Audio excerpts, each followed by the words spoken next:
है समाजवादी। अगर चोरी होगी तो चोर कब तक चोरी करेगा? एक बार, दो बार, तीन बार, तीसरी बार नहीं करेगा। इस बार करने हमेशा भाड़े की भीड़ इकट्ठी करती है। कभी कभी आपने देखा होगा कि जब बीजेपी वालों की कुर्सियां नहीं भरती हैं तो उनके प्रोग्राम रद्द हो जाते। लोग महिला विरोधी होते तो हमारे यहाँ भाजपा, हमारे यहाँ विधायक नहीं होती, सांसद नहीं होती।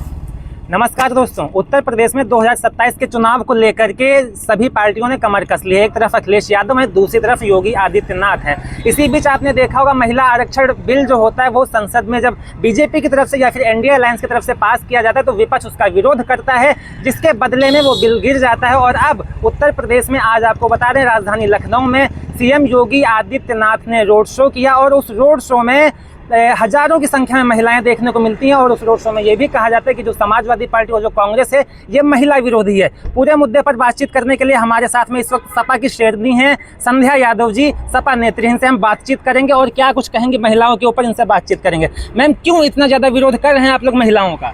हम विरोध कहाँ कर रहे हैं भाई? अब योगी जी को इतना सब रोड शो करना पड़ रहा है, क्या कहेंगे उस पर? योगी जी को रोड शो कर रहे हैं, वो तो खरीद खरीद के महिलाएं ला रहे हैं, रोड शो कर रहे हैं। तो इस रोड शो से कुछ होने वाला थोड़ा ना है। खरीद कर ला रहे हैं?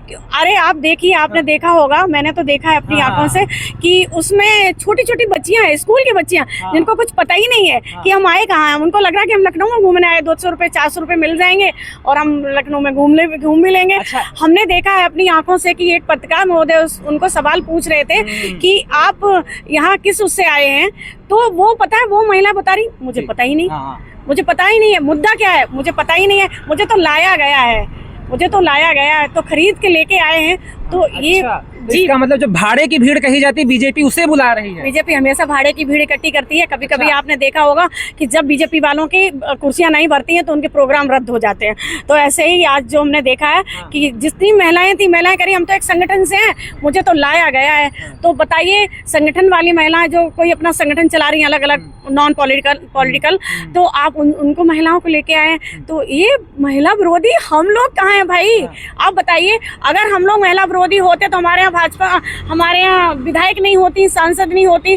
और ये बताइए, महिला विरोधी तो यही है, बीजेपी सरकार है। कैसे कैसे विरोधी? कैसे? बिल्कुल महिला विरोधी सरकार है। आप बताइए, स्टेट कौन सी स्टेट में इनके मुख्यमंत्री हैं महिलाएं? अगर ये महिला की बात करते, आरक्षण की बात करते, तो कहाँ आरक्षण है इनका? कहाँ, कौन सी महिला? मुख्यमंत्री नहीं है तो क्या हुआ, मंत्री तो है ना, निर्मला सीतारमण को आप देख लीजिए। अरे तो एक आध से क्या होता है भाई? और जाति का ओबीसी की देख लीजिए, आप मुस्लिम महिलाएं देख लीजिए, कहाँ है आप बताइए मुझे। और ये बात करते हैं। अच्छा, तो ये लोग दिखावा करते हैं क्या? बिल्कुल दिखावा करते हैं, बिल्कुल दिखावा करते हैं।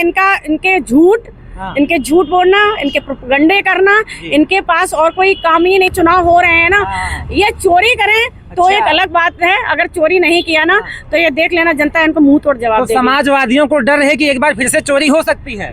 समाजवादियों को डर नहीं है, डरते नहीं है समाजवादी। अगर चोरी होगी तो चोर कब तक चोरी करेगा? एक बार, दो बार, तीन बार, तीसरी बार नहीं करेगा। इस बार करने नहीं देंगे, इस बार चोरी नहीं करने देंगे, उनको वहाँ पहुँचाएंगे जहाँ उनकी जगह है। लेकिन मैम, बीजेपी वाले लगातार कहते हैं कि समाजवादी पार्टी जब थी तो महिलाएं सुरक्षित नहीं थी। सबसे ज्यादा जो सुरक्षा हुई वो बीजेपी की सरकार में हुई, योगी जी की सरकार में हुई है। इस पर क्या कहेंगे? बिल्कुल आप सही कह रहे हैं कि समाजवादी सरकार थी ना, तो महिलाएं सुरक्षित नहीं थी, बिल्कुल सुरक्षित नहीं थी, क्योंकि बीजेपी की सरकार में महिलाएं बहुत सुरक्षित हैं। अंकिता भंडारी केस देख लीजिए आप, और ये आपका क्या बोलते हैं, जो अभी मणिपुर का केस देख लीजिए लड़कियों का। ये इधर एक लड़की को जो 2:30 बजे जला दिया जाता है, एक बच्ची को। तो हम तो कह रहे हैं सच में नहीं सुरक्षित है महिलाएं। ये समाजवादी पार्टी में नहीं हुआ कभी भी? अगर हुआ तो पत्रकार महोदय आप बता दीजिए। समाजवादी पार्टी के होते हुए कभी इस तरह से महिलाओं के साथ में या कभी किसी बच्ची के साथ में हुआ हो तो आप बता दीजिए। इनकी सरकार में सब कुछ होता है, इनकी सरकार में इनके जो मंत्री विधायक है सब कुछ कर सकते हैं, इनके जो कार्यकर्ता हैं वो रोड शो करते हैं, वो कुछ भी कर सकते हैं। लेकिन ये हमारे समाजवादी पार्टी में नहीं होता। हमारे समाजवादी पार्टी में महिलाओं की इज्जत होती है, सम्मान होता है, मान होता है। महिला सुरक्षा में तो बीजेपी वाले साफ साफ आकर के मतलब स्पीच देते हैं, कहते हैं एक चौराहे पर अगर बेटी को छेड़ोगे दूसरे चौराहे पर यूपी पुलिस मिल जाएगी। रात के 12 बजे अब जो बहू बेटियां वो जेवर पहन करके बाहर जा सकती, जो अखिलेश यादव की सरकार में नहीं था। हाँ, तो देख लिया ना आपने पत्रकार महोदय, आप तो देख ही रहे हैं कि महिलाएं कितनी सुरक्षित हैं इनके सरकार में, कि बेटियां कितनी सुरक्षित हैं इनके सरकार में। आए दिन कोई ना कोई केस होता रहता है, आए दिन देखिए, आज दिन पेपर उठा के देख लीजिए आप, तो सोशल मीडिया का जमाना हो गया, सब चीजें मोबाइल पे आ जाती है। तो बेटियां कितनी सुरक्षित हैं ये तो वो खुद ही जान रहे होंगे। तो अगर महिला सुरक्षा की बात करता है विपक्ष, तो फिर इस बिल का समर्थन क्यों नहीं किया था? मोदी जी ने मित्र कह दिया अखिलेश यादव जी को, उसके बावजूद अखिलेश यादव जी ने समर्थन नहीं किया, ये कौन सी बात हुई? देखिए मुझे तो हंसी आ रही थी जब उन्होंने बोला था ना कि ये अखिलेश जी तो हमारे मित्र हैं। तो भैया ने ये भी तो कह दिया कि ऐसे मित्र नहीं चाहिए। बोलिए, प्रधानमंत्री जी मित्र बना रहे थे और अखिलेश यादव जी ने उसको ऐसे ठुकरा दिया उस प्रस्ताव तो यही तो उनका जुमला है भाई, यही तो उनके। अरे अच्छा, मोदी जी फंसा रहे थे अखिलेश यादव जी को? या अखिलेश यादव को नहीं फंसा पाएंगे मोदी मतलब जी। कोशिश कर रहे थे, कोशिश कितनी भी करें, लेकिन अखिलेश यादव जी ऐसे इंसान है, वो कभी भी फंसने वाले नहीं। यादव है, यादव और बहुत कृष्ण वंशज है, उनके अंदर बहुत दिमाग है। वो नीतीश कुमार नहीं है, वो नीतीश कुमार नहीं है जो चाचा की मट्टी काट दी है। देख रहे हैं बिहार में क्या ही हाल हो रहा है उनका। तो मैं वही कहना चाह रही हूँ कि मोदी जी का जुमला है और मोदी जी का झूठ, मोदी जी की बातें, कुछ भी आप बताइए। अगर 5 किलो राशन देते हैं तो लोगों का भविष्य भी खराब कर रहे हैं। तो ये जो हिंदुत्व का मुद्दा है बीजेपी का, वो नहीं चलने वाला है क्या 2027 के चुनाव में? बिल्कुल नहीं चलेगा। हिंदुत्व की बात करते हैं, हिंदू राष्ट्र की बात करते हैं, राम मंदिर की बात करते हैं और बताते हैं भैया को कि वो तो सनातनी नहीं है। वो तो पूजा, हाँ यदुमुल्ला बोल देते, पूजा पाठ। अरे हम कम से कम हमारे राष्ट्रीय अध्यक्ष जी यदुमुल्ला तो हैं, वो तो एक पार्वती का एक मंत्र भी नहीं बोल पाए और अपने आप को सनातनी कहते हैं, अपने आप को बाबा जी कहते हैं। योगी जी हाइपर हो गए होंगे वहाँ पर। तो योगी जी तो हाइपर अभी वहाँ इसमें भी हो गए थे, पश्चिम बंगाल में भी गए थे, वहाँ पे भी बोल दिया है कि विवेकानंद का वो स्वामी बोल दिया है कि जो मुझे खून दे उनको।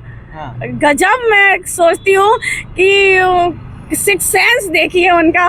मुझे तो समझ भी नहीं आती है कि लोग, जनता और लोग क्यों नहीं पढ़े लिखे मुख्यमंत्री चुन रहे हैं। लोग ऐसे मुख्यमंत्री को क्यों चुनते हैं? इसलिए मैं जनता से आग्रह करना चाहूंगी कि आने वाले समय में एक पढ़ा लिखा मुख्यमंत्री चुने। जैसे हैट्रिक मारने की बात कर रहे हैं, जो हैट्रिक मारने की बात कर रहे हैं योगी जी लगातार, उसका क्या? हैट्रिक तो अब जनता उनको कहाँ 6 मारेगी और कहाँ जाएंगे? आप लोग पहुँच जाएंगे बाबा जी, मठ पे इस बार पहुँच जाएंगे, मठ में पहुँचा देंगे। बिल्कुल बिल्कुल। इस बार सब महिलाएं मिलके और सारे पीडीए मिलके ना उनको इस बार मठ पे पहुँचाने का काम करेगी। मोदी जी को आप लोग रोक रहे थे, हैट्रिक मारने से रोक नहीं पाए। योगी जी कह रहे हैं इस बार हमको भी नहीं रोक पाएंगे। वो तो मोदी जी को तो हमारे नेताजी ने ही आशीर्वाद दे दिया था एक बार, और दोबारा जनता ने और चोरी ने और ईवीएम ने उनको दे दिया है।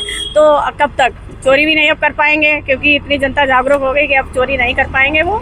अब भूल जाएं। यानी कि 27 के चुनाव में समाजवादी पार्टी बीजेपी को धोबी पछाड़ देने वाला है। बिल्कुल बिल्कुल, एकदम से धोबी पछाड़ पड़ेगी। पीडीए का वो लेके चल रहे हैं भैया, तो मुझे लगता है ये पीडीए का जो हमारा नारा है वो बहुत आगे जाएगा, बहुत आगे जाएगा। बिल्कुल जाएगा। और आपके अखिलेश भैया को सीएम बना देगा। बिल्कुल एकदम सीएम बनाएगा 100%, एकदम 100%। बहुत बहुत शुक्रिया आपका। तो ये हमारे साथ में समाजवादी पार्टी की नेत्री थी संध्या यादव। इन्होंने 27 के चुनाव पर बात किया और जिस तरीके से महिला वोट बैंक रहने वाला है 2027 के चुनाव में, उस पर भी इन्होंने बातचीत की है। पूरे मुद्दे पर आप क्या सोच रहे हैं, अपनी राय कमेंट बॉक्स में दीजिएगा। फिलहाल के लिए इतना ही।